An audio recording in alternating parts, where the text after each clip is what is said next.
Nithyananda Paramashivoham Om Nithyananda Paramashivoham Om Nithyananda Paramashivoham Om Nithyananda Paramashivoham Om Nithyananda Paramashivoham Om Nithyananda Paramashivoham Om Nithyananda Paramashivoham Om Nithyananda Paramashivoham Om Nithyananda Paramashivoham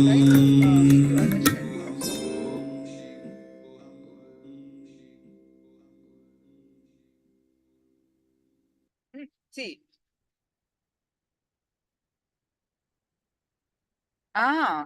first few times you refused. Yeah.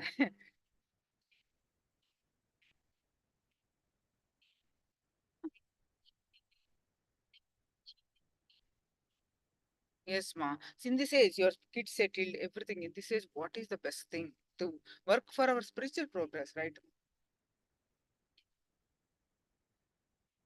Okay, okay. So I'll call you back. I'll call you back. I have to go into the session. Think about it. I'll call you back. Bye.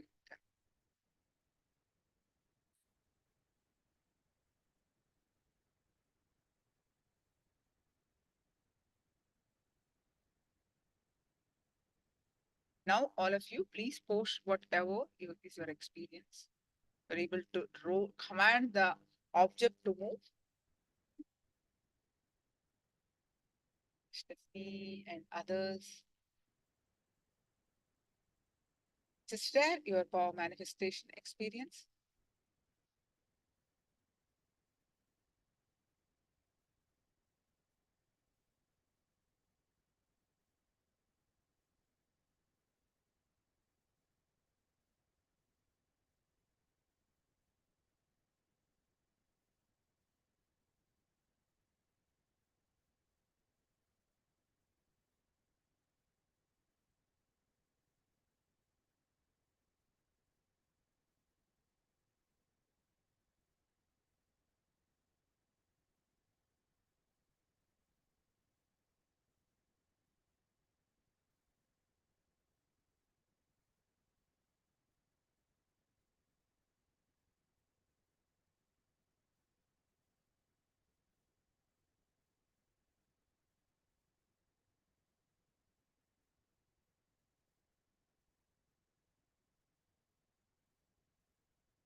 Okay, Jayanti tried on silicon yet to manifest.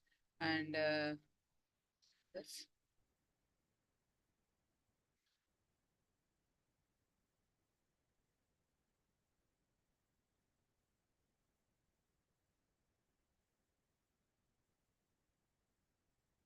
All right, so now let's move on to the next session.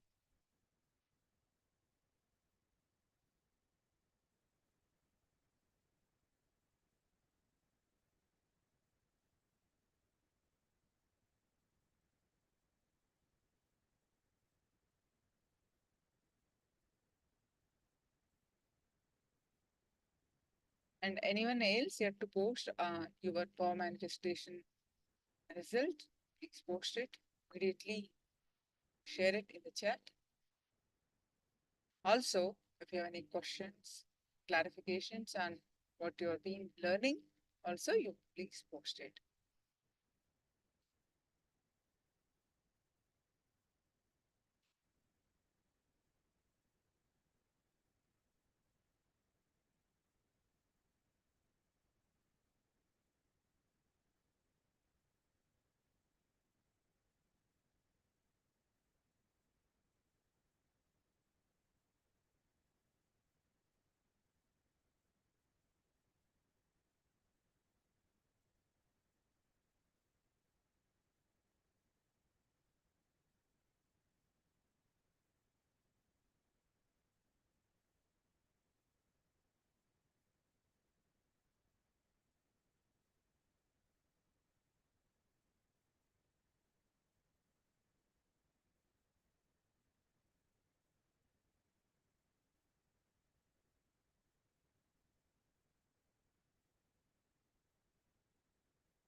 So now, the session on, we have been learning so many cognitions about suffering. Now, Swamiji is saying, arrogantly deny suffering. You are beyond suffering. We learned that through various satsangs of Swamiji. Now Swamiji is saying, arrogantly deny suffering. You are beyond suffering.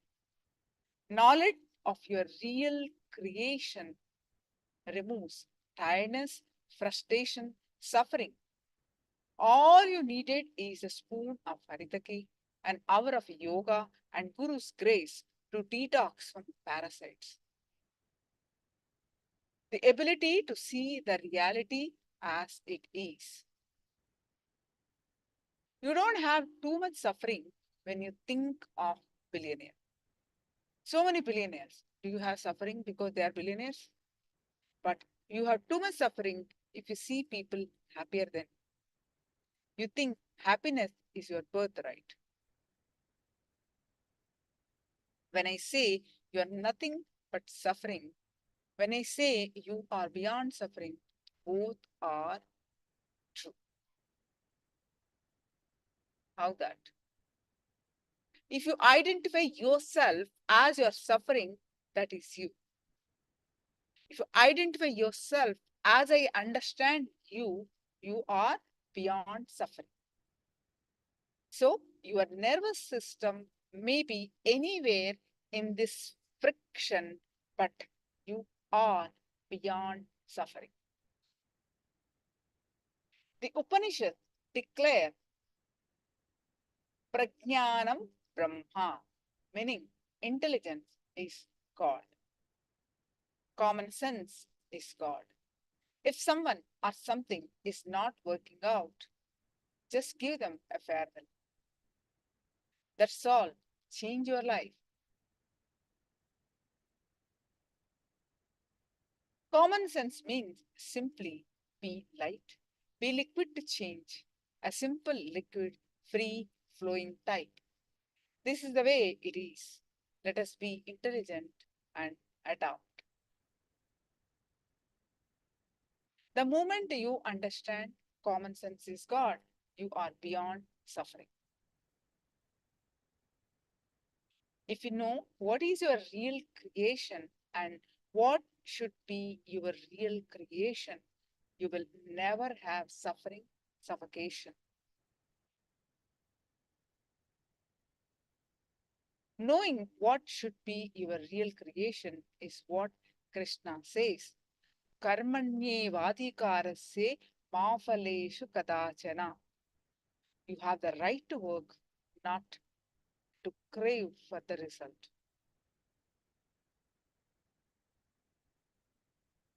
Look in and have the right understanding about your srishti. You will never have frustration. Sit and pen down what is the right creation power of your life. what should be the right creation you should be focusing? What should be the right creation you should be focusing?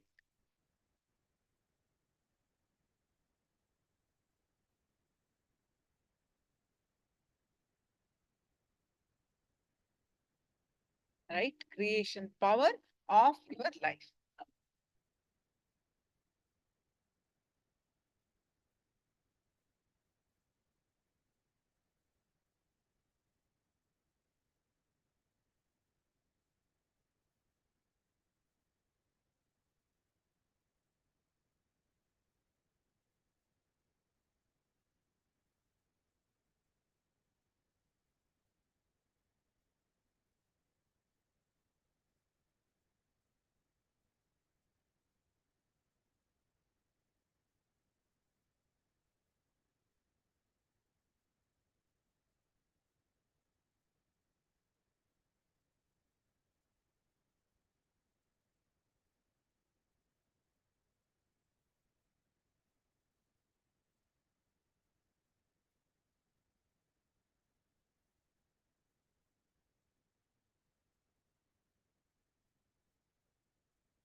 All right, you're done.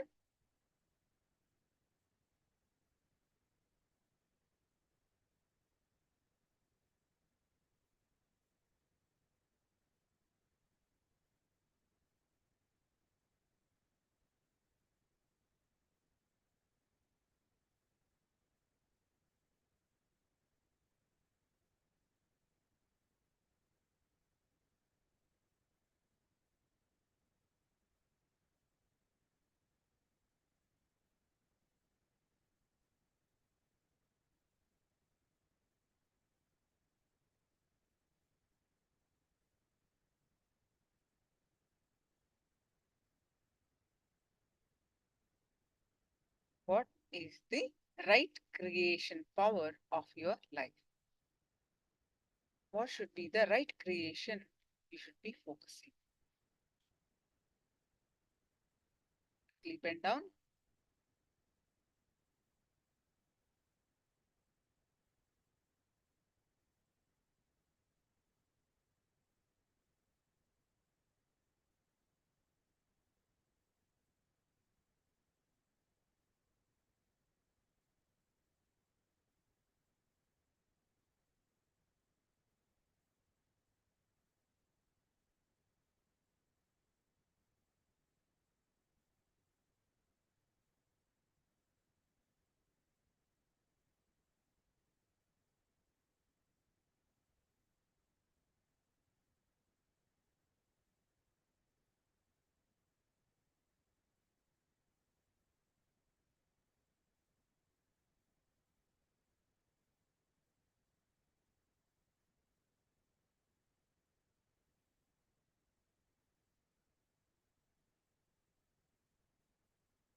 All right, so let's move on. Any questions? Please do let me know. Any clarifications, questions? Please do let me know.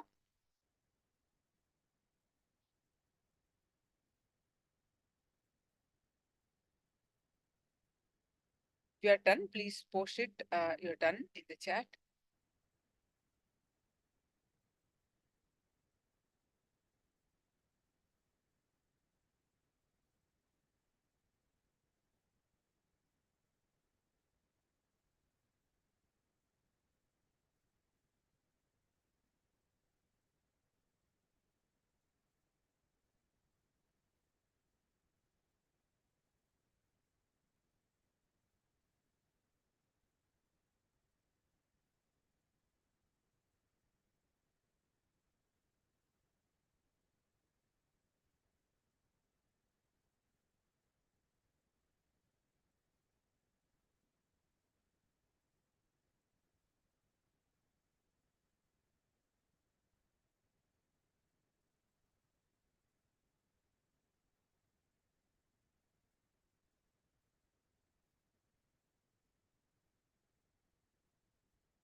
Okay. So if you looked in and pen down, think through, internalize, align your focus on right creation. What should be the right creation? What should be your scale to measure your success? What should be your goal? And what should be the right scale to measure your success?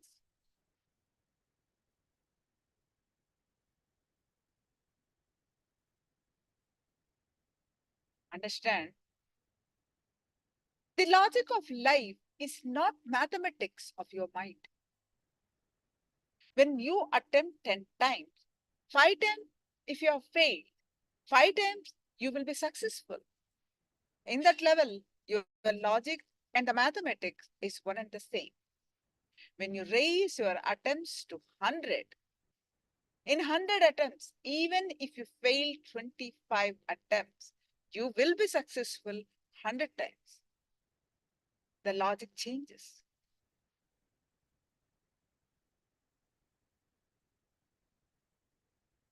When you are infusing life into you more and more, the logic changes. Understand this very powerful cognition that Swamiji is explaining.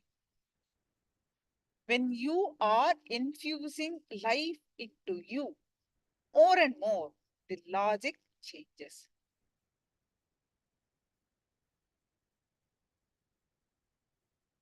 Your agenda does not change your life.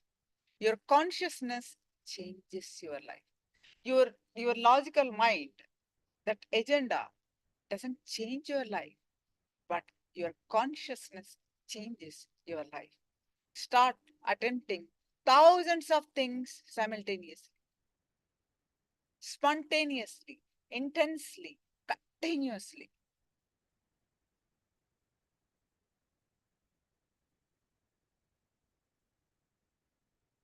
The more number of hours you are awake, fresh, available for yourself and others, that is the success of your life.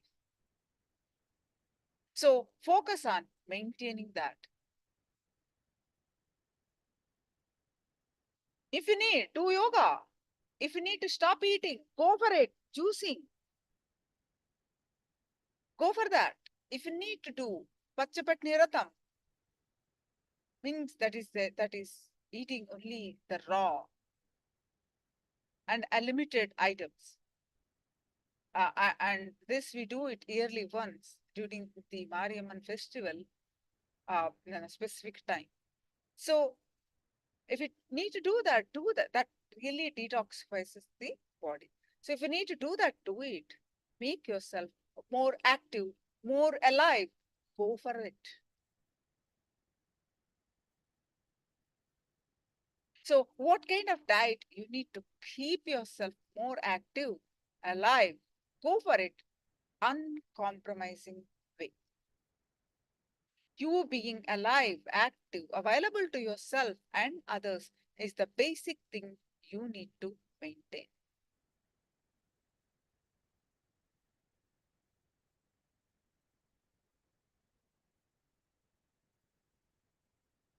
You also sit and spend little time in your life to look in. What should be your first priority in your maintenance?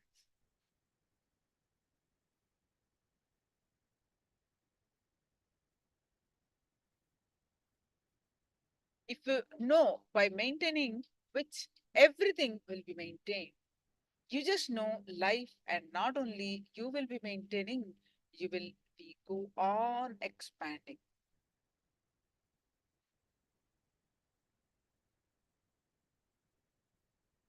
Any questions? Please do let me know.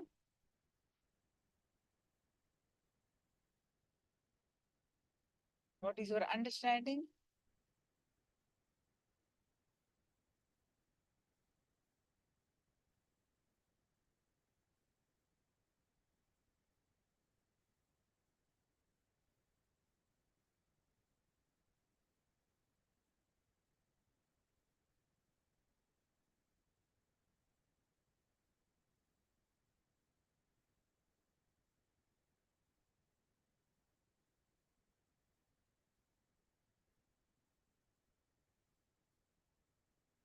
Is your understanding? Please share.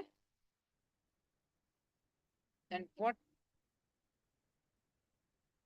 is your decision to keep your body to be available more for yourself, for others? What are the decisions that you are making now? To keep your body fit, to keep your mind fit, and to be more active, to be more contributing, to be taking up more and more and more responsibilities, more and more doing more projects simultaneously, spontaneously.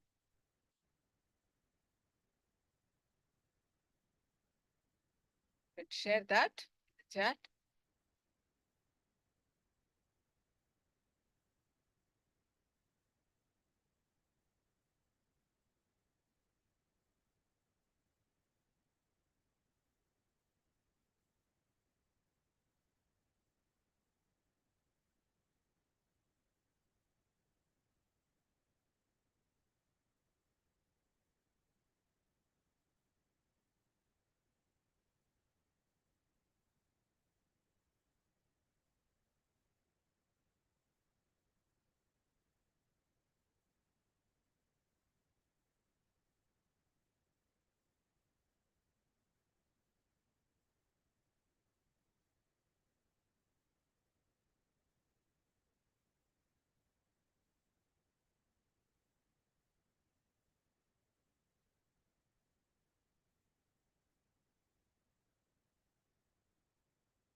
So now let's learn the completion technique. Reclaim your life through completion.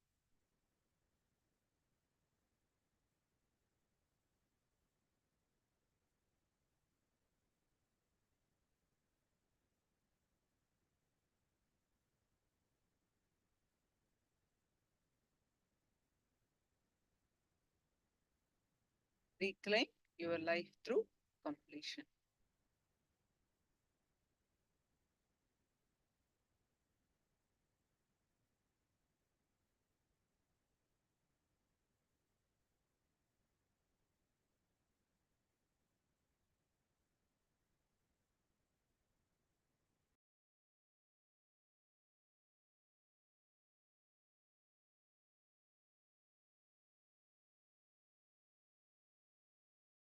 1.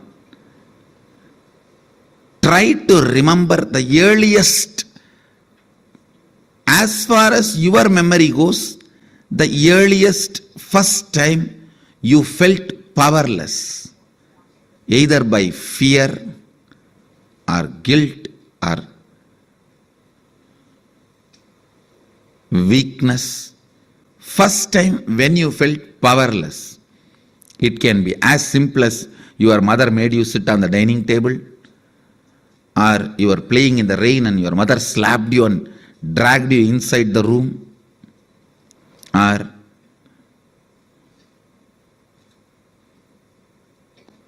just a stone thrown by your friend or your brother has hit you. It can be as simple as this, or your sister snatching the ice cream.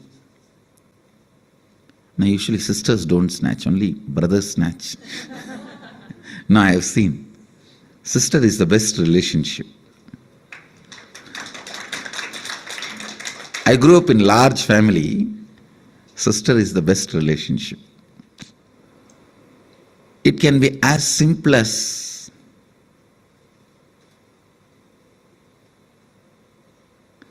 your mom gave one sweet extra to your younger brother. Your dad gave one cloth or jewel extra to your younger sister. It can be anything. First time when you felt powerless, what was your inner image? Means, what did you tell about you to you? What was your outer image? How you showed you to others? How you reacted to that situation? And what was your life image? Means, how did you judge others or life at that moment? Listen, what was your inner image? What was your outer image? What was your life image at that moment? It is almost like a surgery. You have to now cut yourself and see.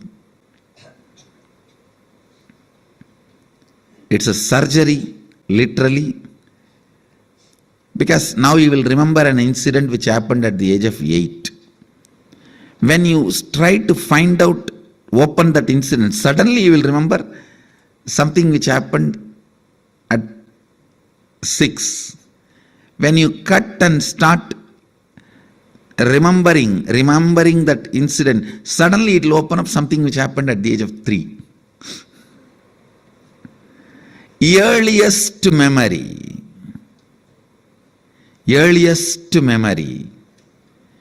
First time, as far as you can remember, when you became powerless. Actually, you will be surprised, because I am going to blow prana into you. It means awaken your pranic energy. You will remember the memories you never thought, you never imagined you will be able to remember. Actually, only now you will see directly what I can do to your mind. You will suddenly remember the deepest layers of your memory. You may even remember what happened during your birth, and even those scenes you may start seeing. Actually, I am going to blow prana into your navel center. You will be there only, I will be here only. I will be awakening you. See, the navel center means your umbilical cord connection with your mother. That is the zone stores earliest memories. And if that awakens, means Kundalini enters into that navel zone, suddenly you will see from your birth, when they cut that umbilical cord, from that you will start remembering the memories. How many of you understood this example? When the child is dragged, There are 3-4 rules. Always root pattern will be formed before the age of 7. So the first incident you find will be before the age of 7. If it is after 7, you will have to dig out and you will find it. Always the incident will be before the age of 7. That's one. Second, all major sufferings, whether it is physical or mental, you go through in the life will be connected to that root pattern. It is the root pattern responsible for serious physical or mental sufferings you go through. It starts only from there. And blessed are those who complete with their root pattern when they are young or before it manifests as any serious disorder.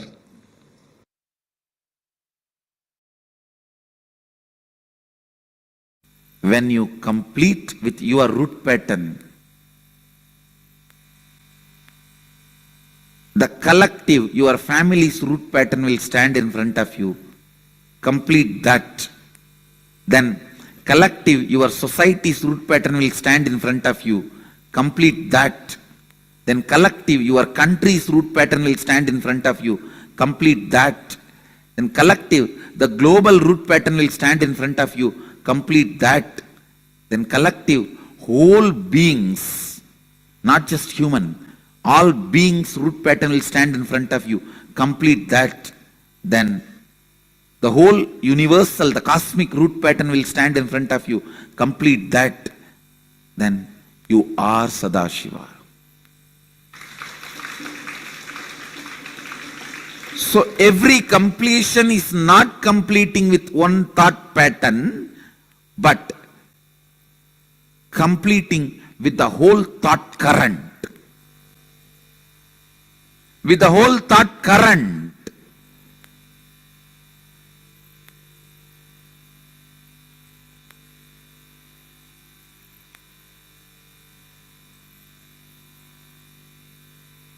If you have a slight tiredness, boredom, headache after you wake up, change everything.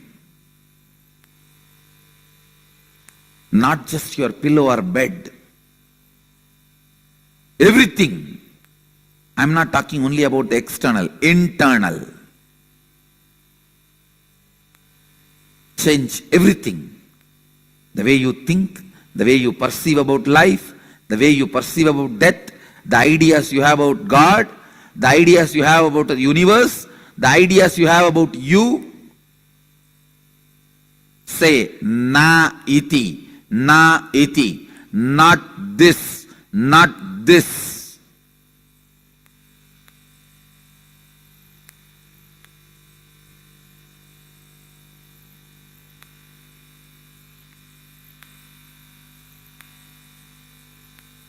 The time period you are stuck with one thought pattern is a year, season in your life.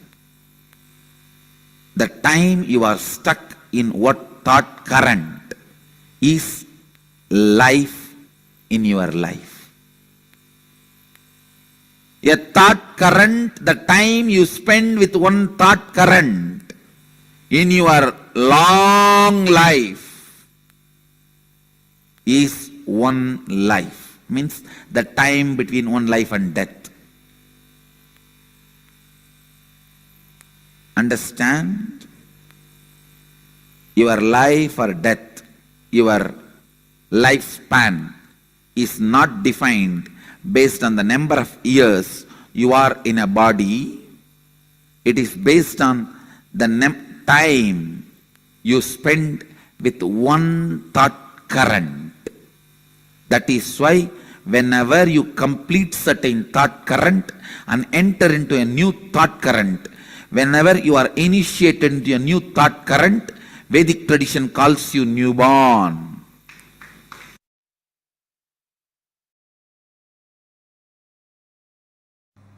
Please recite the first verse along with me. Keneshitam patati preshitam manakena pranaha pratama praiti yuktaha. It is not that only Gurukul kids should chant. You can also recite. Keneshitam preshitam manaha kena pranaha pratamaha praiti yuktaha keneshitam vachamimam vadanti chakshuh shrotram kabudevo yunakti.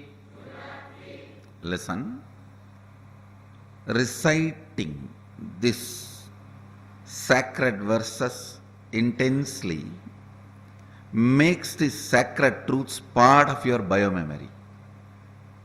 That is the reason the recitations play such an important, powerful role. The sacred truths revealed in this verse, by whom willed and caused does the mind go towards its object? It means even before cognizing illusory you question even the parts of illusory you. Listen. Even the question, who am I, has certain level of presumptions, assumptions. You assumed you are a whole and you need to find out who you are. Here, before even that assumption, Upanishad asks you to enter into pure questioning. Understand? First time when you start experiencing inner image, outer image, life image. First time when you start experiencing the root pattern, the root incident, root image. Listen carefully. Root pattern, root incident, root image. If you have false presumption, you are a whole entity, you will allow the root pattern to happen. If you have pure questioning, you will allow the enlightenment to happen.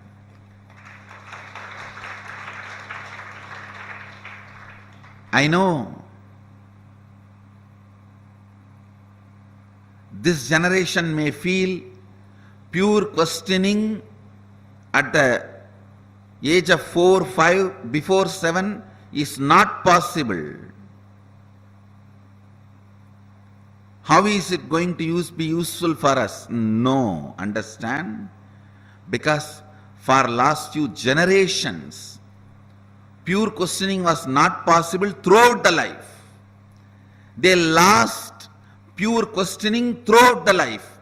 That is why now it feels pure questioning before 7 is very difficult. Now, this generation, when you guys start pure questioning, even during some time of your life, your next generation your DNA, your extension will feel pure questioning before 7. Pure questioning is all about the level of Kundalini Shakti, the level of mitochondria cell energy, which comes to baby from father and mother. If the father and mother are seekers, that DNA gets into the baby. Baby will never have, child will never have root pattern. Even the first time he is put into powerlessness, he will not assume he exists, he will not create the inner image, outer image, life image based on his illusory false I. He will only start looking into by whom willed and caused does the mind go towards its object. Means, who is creating inner image in me? By whom, directed and united with which, does the first vital life energy and chief cause comes forth towards its activities? Means, who is creating my outer image? Understand? Each line, the first line is the action of creating inner image. If you don't ask the first line, your inner image will be created. If you ask the first line, you know what is the action creating the inner image. Listen carefully. Inner image is willed and caused by something which empowers the mind to go towards its object. Listen carefully.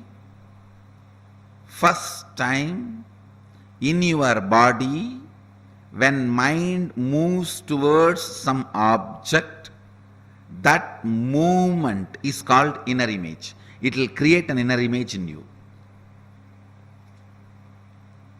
If you allow that movement without being awareness, without being aware of it, you will create inner image. In that very root, if you question, Keneshitam patati preshitam manakkena pranaha pratama praiti yuktaha.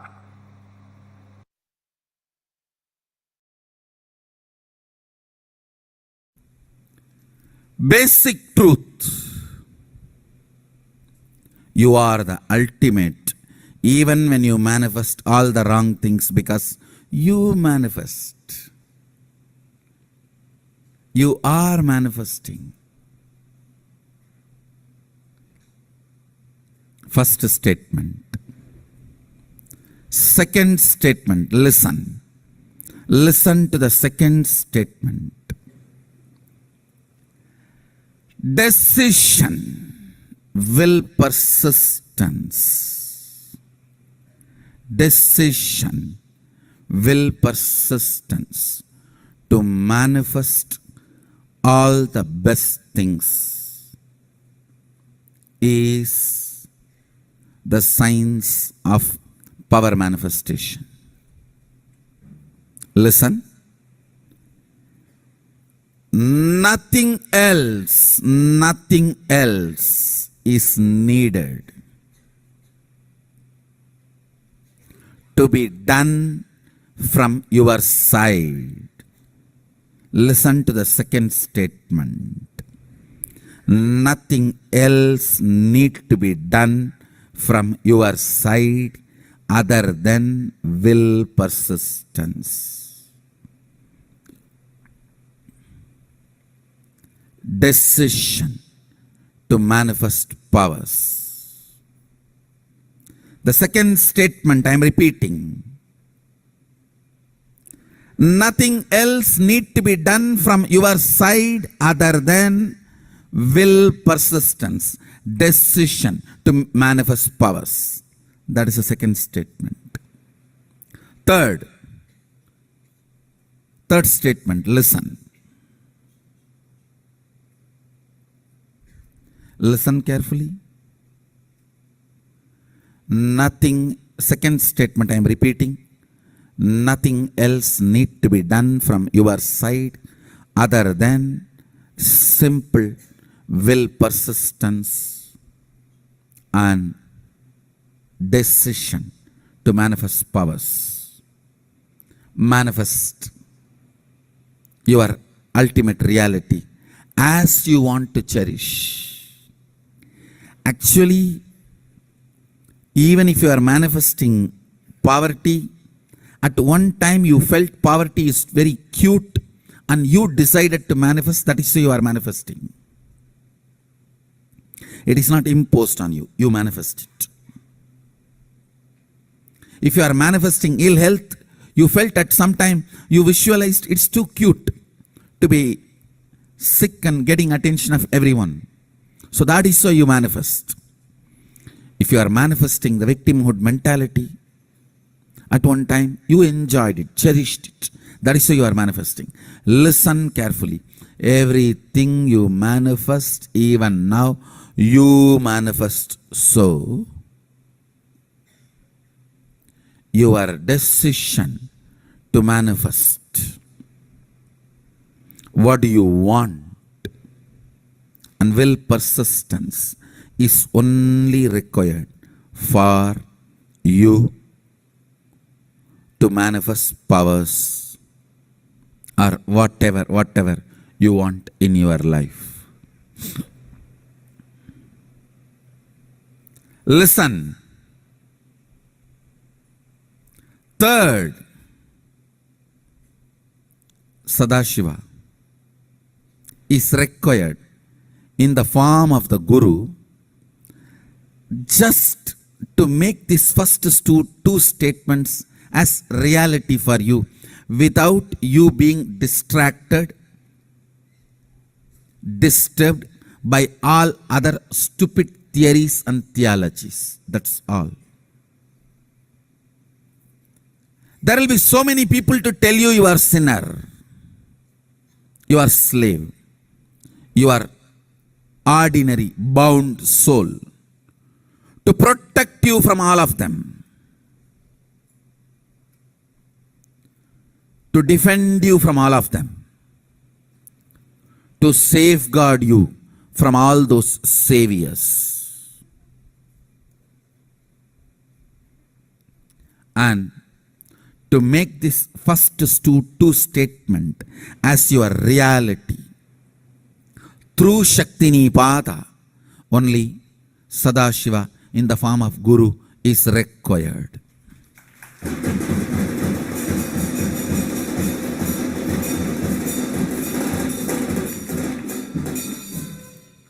These three statements I am repeating. I wanted to repeat again and again. Maybe even if you guys repeat it 108 times, it will be good. First statement, you are the ultimate, even when you think you are manifesting wrong things in your life. Even if you think you are bound, you are suffering, you are being tortured, you are not in right way, even if you think you are suffering, even if you think you are bound,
So we are doing the exercise now. Identify the earliest incident. We first need to identify first time when our cannot remember that first time incident. What was the in, you close your eyes, the something being, something the being, the feeling of power. What was the incident? Whatever you remember, start with that. When you're writing, working on that one, what you feel about inside, what you're projecting, what you're telling others, and what you feel about life. When you're working on this one, you'll be going back to the earliest.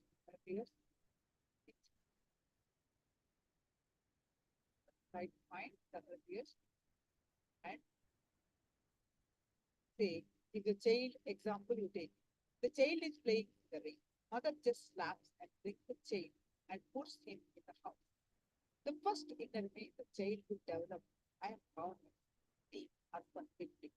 It may not be the exact words, but the child feels so powerful, helpless.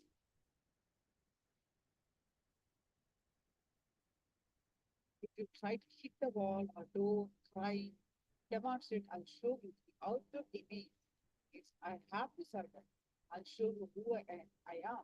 I'm powerful. The life you need, the image that you have about others. Who is it from in front of the child? The mother. For the child, it's the mother. The mother, when mother is dragging inside, that mother looks cruel, demon. Can't tolerate my happiness. Now you may think, no, my mother did it for my health only. Don't justify that. Justification. You have a respect for your mother. But at that time, when you felt that feeling, you not complete. So did it for my health reason. Otherwise, I would have caught cold. I would have caught fever. I would have died. All that now you will justify. But at that time, you will not have any of those justifications. With that intelligence, you create only those foundations. So, to identify the root incident. So, with this example, please start working on the root incident. I am not going to work on it, which have an impact on your remembering that. 2 minutes, please identify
Now, once you are done with this,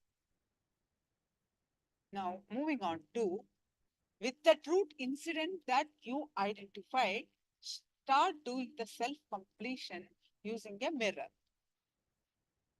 Go through all the situations, incidences from your earliest memory till now. Look at all the identities you have cognized in each of these situations. Identify the dominant pattern that repeats again and again in many of the situations.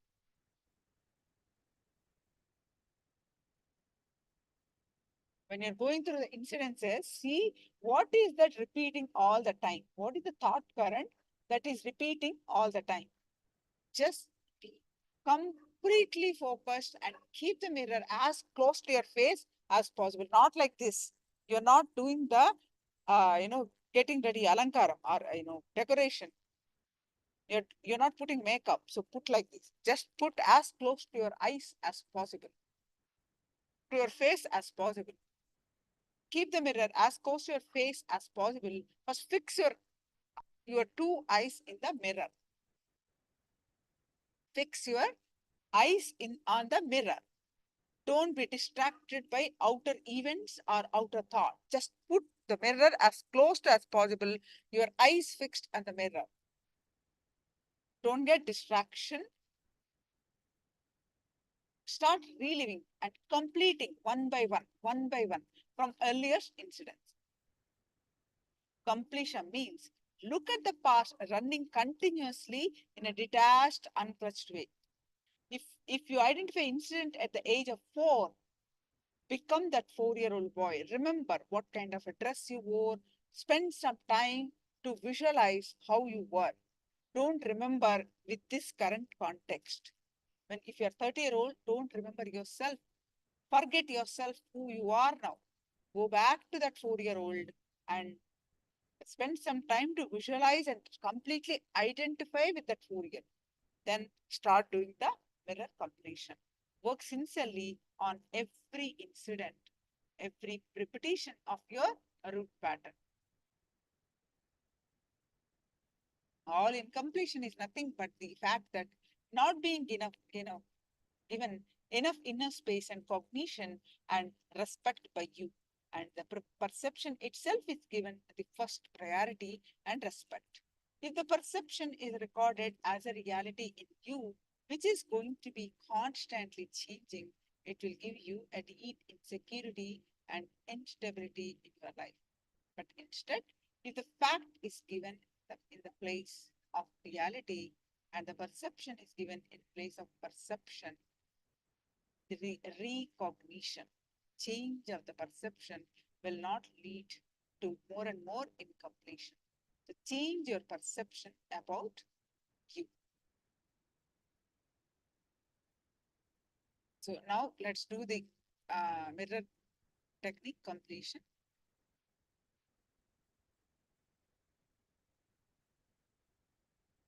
Please spend some time, complete each one by one